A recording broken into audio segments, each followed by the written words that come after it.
Have you been looking for an entry-level trail bike, but you just haven't found the right one yet? Well, look no further than this Polygon Siskiu T7. This thing is a great entry-level trail bike that comes in at a low price of only $2,000 US, which is very cheap for a full suspension mountain bike. This thing is loaded with features found on bikes several thousands of dollars more than this one.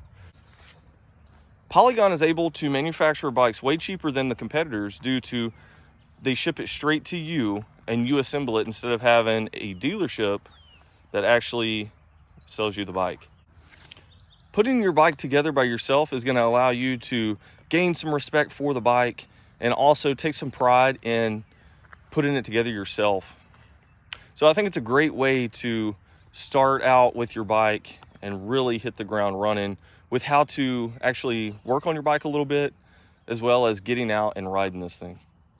And guys, if you're looking for an assembly video on how to assemble this bike, also check out my video on my channel on how to do that as well. It's very easy. You only need a couple tools, and the tools are actually provided in the kit that they give you. Buying from Box Online is also very easy. If you're looking for an easy process to go about buying a bike, all you have to do is click the mouse a couple times and this thing will show up at your doorstep in just a matter of a couple weeks, depending on availability.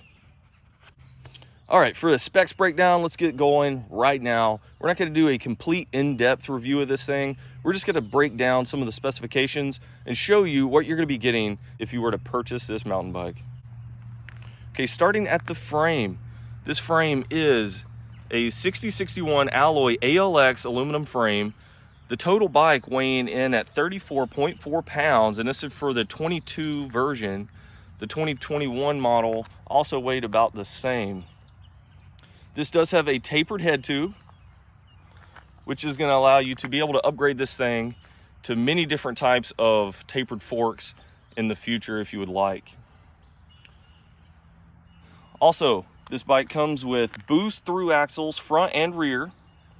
Up front, we have a 15 by 110 boost axle. Nice through axle there. And in the back, we have a 12 by 148 boost spacing.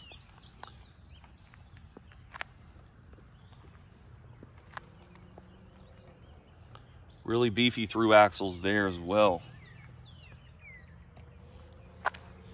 This does have a threaded bottom bracket.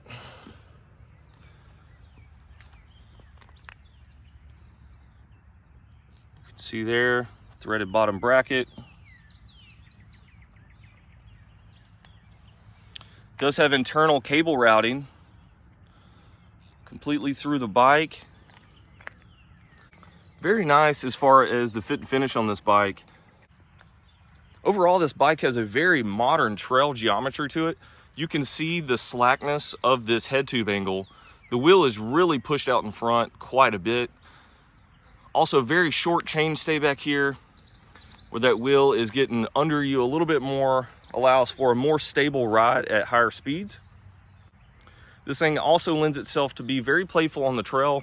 You can really get the wheel up and out of the way if you need to, as far as doing manuals. Wheelies are also fun on this bike too. So the bikes do come in a wide range of sizes, anywhere from small to medium with a 27.5-inch wheel. This particular one is a 27.5-inch wheel with the medium-sized frame, as you can see here. For me, I am 5'9", 185 pounds, and these 27.5-inch wheels with the medium frame, the standover is just perfect for me. I have around a 32-inch inseam, and the standover height is just perfect for me on this. And I couldn't imagine, honestly, going to the 29-inch wheels. These are just perfect for my size. The 29er versions also can come in a medium frame through extra large frame. And we'll talk about some of the different specifications as far as the different frame sizes go, because there are some different options as far as the fork and the rear shock travel goes. Now that we've gave a brief overview of the geometry features on this bike, let's start breaking down the suspension components. This does have a RockShox Recon boost fork. So we do have the boost spacing once again. It has the through axle Overall, this is a very beefy fork. I really like it. The stanchions are nice and thick, and it just has a really nice look to it. It does have blacked out stanchions here. Do get kind of like an oxidized look to them, which you may or may not be into that. But this does have a really solid brace. The brace material looks to be very solid. You can see it does look very thick and supported on the rear here. The fork seals look really nice. This is where the Schrader valve is to air up your fork, and as well as the lockout feature that this bike has. This does have full lockout, and then it also has various settings in between where you can dial it in to your compression of choice. It does down at the bottom of the fork itself, it does have a rebound adjustment. Very poor quality in my opinion. So that is the rebound adjustment. Doesn't look that great to me. It's just a little piece of plastic that you twist to adjust the rebound. Not a very solid piece of equipment if you ask me. I would have liked to have the red valve like normally to where you can adjust that. That just looks like something that would break off very easily. So that is one con with this bike that I've already found. See me bouncing up and down on this.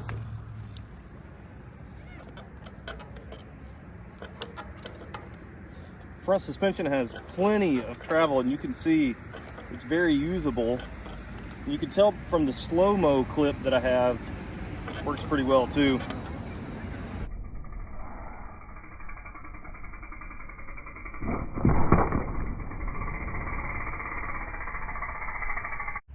So we did say that getting the different wheel sizes would get you different size options as far as the fork travel and the rear shock travel goes. So the 29er models have 140 millimeters of fork travel, and the 27.5-inch wheels like this one has actually get you 150 mils of travel for that front fork. It does have a solo air spring, which actually gives you that plush feel.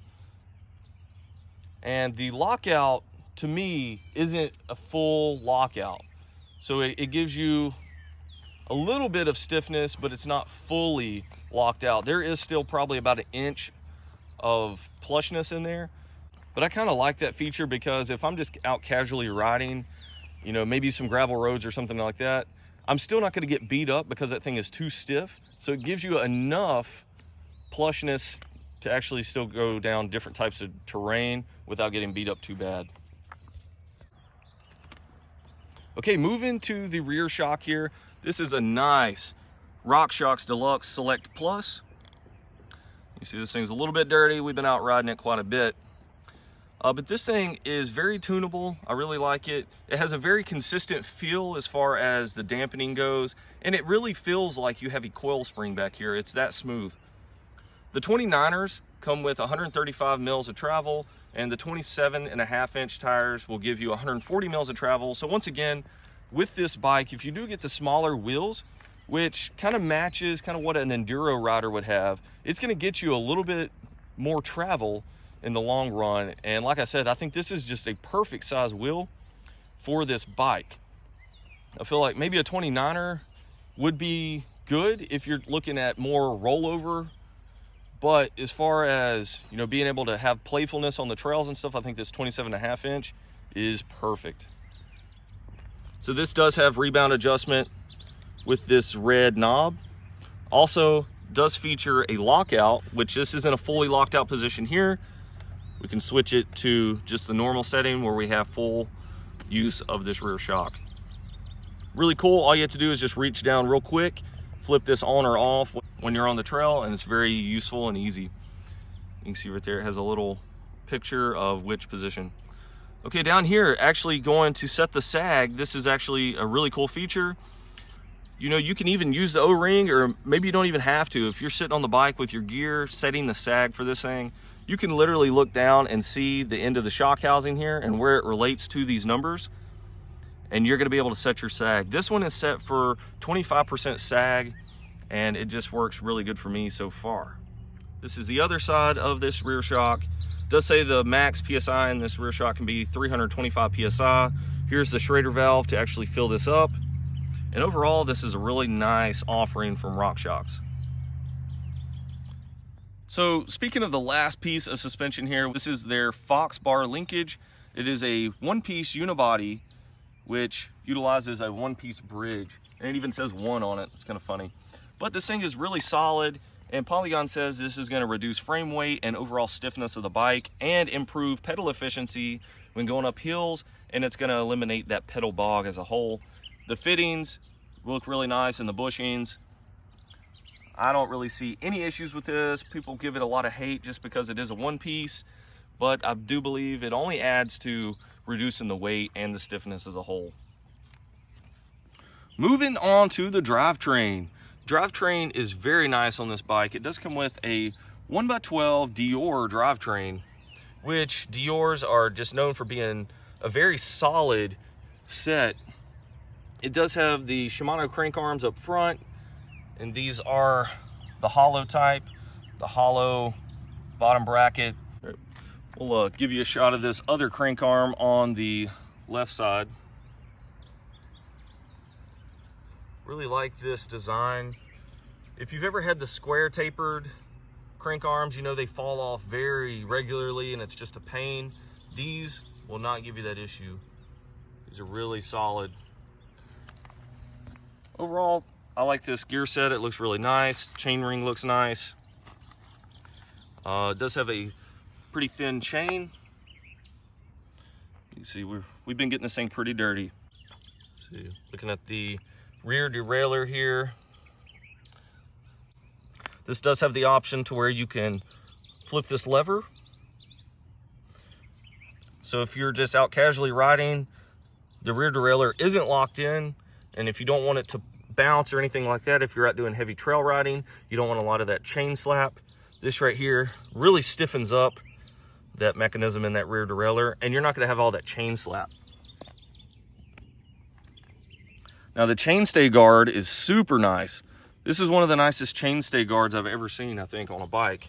Very thick piece of rubber here, even has Polygon written on it, but that is just super beefy.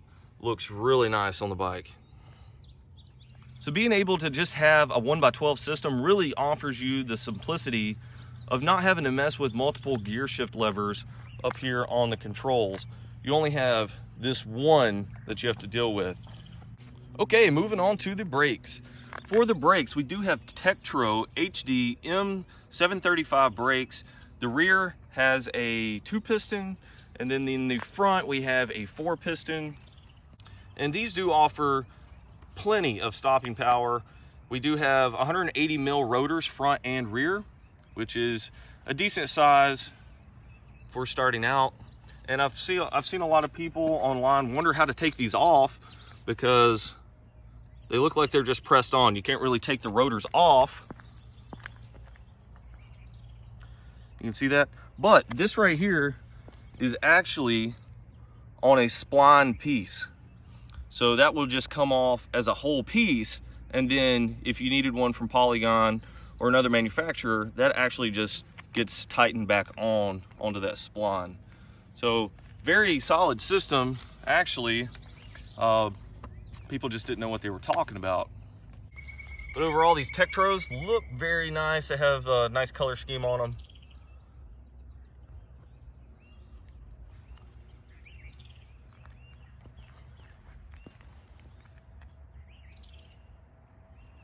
Once again, 180 mil rotors in the back,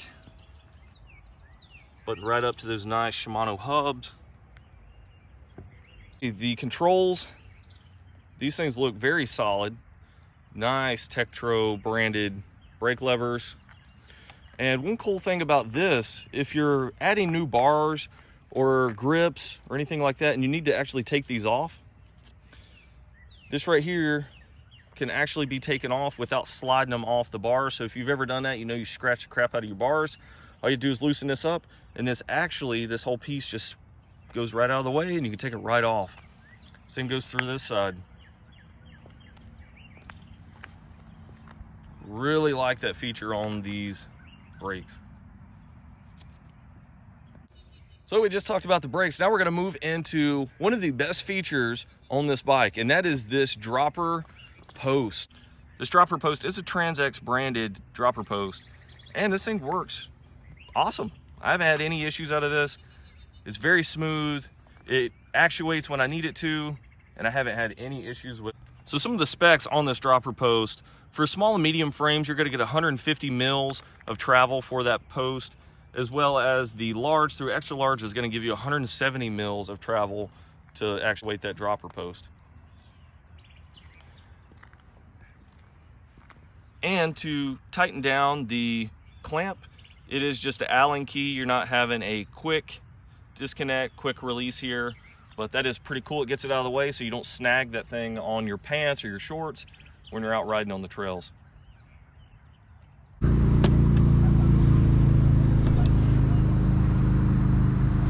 So the dropper post works pretty good. With it moving up into the Entity branded saddle, which is a smaller saddle. As a whole, this is a very short saddle, but it's also kind of wide at the back. But this thing is pretty nice. It has a cool design on top, and it seems pretty sturdy. Okay, so looking at the wheels. The wheels are an Entity branded double wall alloy wheel. And these are pretty wide to accommodate these big Schwab blade tires. These things are 2.6, and I'll tell you just from experience, I did not expect these tires to be this wide. They are 2.6s, and they are just beefy. They are awesome if you're out on the trail or doing some downhill stuff. But I will tell you, these things have a lot of rolling resistance when you're on the road. It almost seems like you're driving a monster truck down the road. They just have so much grip, and they're just so massive that if you're looking for rolling efficiency on the road, I would definitely suggest changing out your wheels and tires, because these things are just massive, but awesome for trail use. So they do have 35 mils of internal width, butted up to Shimano hubs. See the Shimano brand on the hubs there. It does have the micro spline free hub in the back to accommodate that cassette. Just a really nice overall hub. Can't complain on that. Very nice features at a pretty low price point for a full suspension bike. These 2.6 Schwab blade Hans Dampf tires are just awesome though. I couldn't ask for anything else on this bike. And honestly, these will probably be the tires of choice if I ever have to buy another set. I'll probably just go with these again. These are just a really great tire option. And they are tubeless ready. That is one thing about this bike. I was lucky enough to actually get these Schwab blade tires. I guess this bike does ship often with another brand of tires that aren't as good as this one. So depending on availability at Polygon's manufacturing plant, you may or may not get the Schwab blade tires. Okay, buttoning up some of the last pieces of the bike here. We do have an Entity branded handlebar up here, and these are 780 mils in length. Pretty flat bar as a whole. It does have a slight bend in it, but they are pretty beefy, and these are alloy. Butted up to some Entity branded. These actually are lock-ons. You can see up in there. These are lock-on. They're not the best filling, and I think the ribs right here actually do them less justice than good. It's really not that comfortable, so I'm going to be doing an upgrade video on this bike, and these are going to be one of the first things to go. But these are actually lock-on, which I was kind of surprised to see. But overall, not too bad. It does have an Entity branded stem. I really like this stem. It's a short stem, so it's just right there above the steerer tube, and I really like that. I don't like a long stem for the type of trail riding I do. It does have a bunch of different spacers here. If you needed to adjust the height of the stem, you can take those spacers off, put them on top of the stem, and then tighten down the stem clamp there. Very easy to do. And the headset, FSA branded headset. Haven't had any issues with that. Yeah, and overall, it seems to be very smooth operation from that headset. We already talked about the saddle a little bit, but it is Entity branded as well. pretty much everything on this bike. To keep the price down, they have their own proprietary parts from Polygon, and that is those entity branded items. The pedals are, I'm assuming, are also entity branded. These are actually alloy pedals, surprisingly, but they're not that high quality, but they will get the job done until you can replace them. And they actually have the studs. That is pretty cool. You can replace these since they are alloy. You can replace those studs if they do wear down. So that is a pretty good offering here. If you're looking for not having to replace anything, you actually wouldn't have to on this bike. And these are a lot better than getting those plastic junk pedals that most bikes come with. Overall, I am super happy with the purchase of this Polygon Siskiu T7. This is an awesome overall trail bike. If you're looking to get into trail riding for the first time, you're not looking to go spend $5,000 or $6,000 on a trail bike. This is going to get you out and about. This is going to get you out there on the trail having fun, and that is the main thing. You know, you can get out there with your buddies and still perform and learn how to ride a mountain bike on the trail without having to break the bank and go into this sport, you know, with several thousands of dollars into it. Like I said, this thing only comes in at $2,000 US. I'm not sure what it is for the other countries, but for that price, you're getting a lot of features that other bikes are not going to have at this price point. And honestly, this is one of the cheapest full suspension trail bikes that you're going to find on the market right now. All right, guys, if you like this video, please help me out on the channel by hitting the like button. Also subscribe if you want to see more videos like this. We're going to be doing a lot of different ride videos on this Siskiu, also upgrade videos. And if you're looking to purchase one and want to know how to put it together, also head over to my channel page to see how to put this thing together. It's very simple, and you can also do it on your own, and it doesn't take that much time. Okay, thanks for watching the video, and I'll catch you guys later.